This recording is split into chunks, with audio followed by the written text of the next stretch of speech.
Olá! Nessa aula nós vamos fazer uma introdução ao período democrático. 19 anos se passaram entre a saída de Vargas do poder e o golpe civil-militar em 1964. Esse período foi marcado pela instabilidade política que o país viveu e também pelo clima de Guerra Fria instaurado após o fim da Segunda Guerra Mundial, no qual o mundo deveria escolher entre o bloco capitalista e o socialista.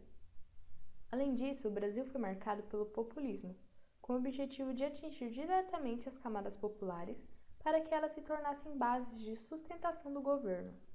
No Brasil, os grandes nomes do populismo foram Vargas, Jânio Quadros e Goulart.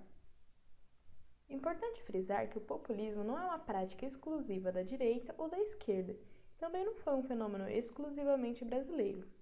Um exemplo bem próximo do populismo, com todas as suas nuances, pode ser representado pelo peronismo na Argentina. O debate entre nacionalização econômica ou abertura ao capital estrangeiro também foi bem intenso nesse período, mas uma prática que vigorou foi a do desenvolvimentismo. A moralização da política e o combate à corrupção foram grandes motes das campanhas dos candidatos à presidência. Com o final da era Vargas veio também os ideais democráticos, revigorados pelo momento histórico. A democracia, porém, veio ao fim com o golpe em 1964, junto com os debates sobre a corrupção ou qual o melhor projeto econômico. Mas antes desse, vários outros golpes foram arquitetados no período, em praticamente todos os governos. Somente Eurico Dutra e Juscelino Kubitschek terminaram seus mandatos de acordo com a Constituição. Nesse período, a participação da população na política foi extremamente importante. Os políticos, tanto os eleitos quanto a oposição, contavam com a opinião pública para reafirmar seus ideais, como por exemplo no caso do suicídio de Vargas, na renúncia de Jânio Quadros e nas manifestações contra o governo de João Goulart, que acabaram apoiando um golpe que instauraria uma ditadura de mais de 20 anos. O período democrático entre a ditadura de Vargas e a civil-militar contou com uma Constituição considerada liberal, elaborada em 1946, que garantia liberdades individuais, mas continuou com algumas restrições em relação aos sindicatos, por exemplo. O Partido Comunista encontrava-se legalizado e pôde até mesmo concorrer às eleições.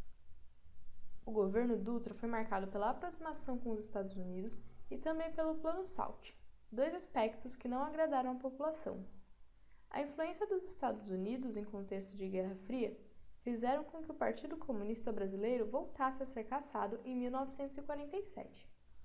Nas eleições seguintes, a população elegeu Vargas, ainda influenciada pela propaganda varguista de anos antes. O fim do governo Vargas veio com seu suicídio, com a célebre frase: "Saio da vida para entrar na história". Seu suicídio evitou um possível golpe.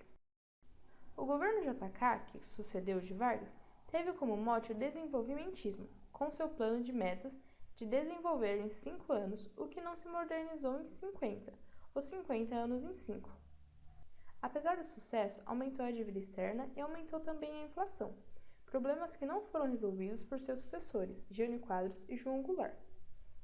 Jânio Quadros, em seu curto período de governo, tomou diversas medidas que são lembradas praticamente como piadas, como a proibição da rinha de galos e o do uso de maiô cavados em concursos de Miss.